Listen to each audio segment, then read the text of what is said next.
নমস্কাৰ সকলোলৈকে। আজি মই গাহৰি মাংস বনাবলৈ লৈছোঁ। প্ৰথমে মই মাংসখিনি সৰু সৰুকৈ কাটি বইল কৰি ল'ম। আৰু এনেকৈ খৰিত বনোৱা মাংসবোৰ খাই বহুত ভাল লাগে, যিহেতু আমি সদায়ে গেছত বনোৱা খাই থাকোঁ।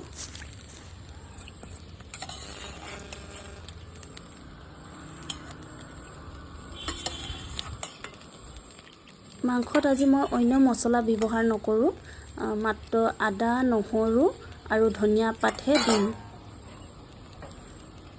এতিয়া মই ঢাকি ৰাখিছোঁ। খুব ধুনীয়াকৈ সিজিছে। এতিয়া মই পানীৰ পৰা উঠাই দিম। আৰু এয়া মই মাংস বনাবলৈ লৈছোঁ।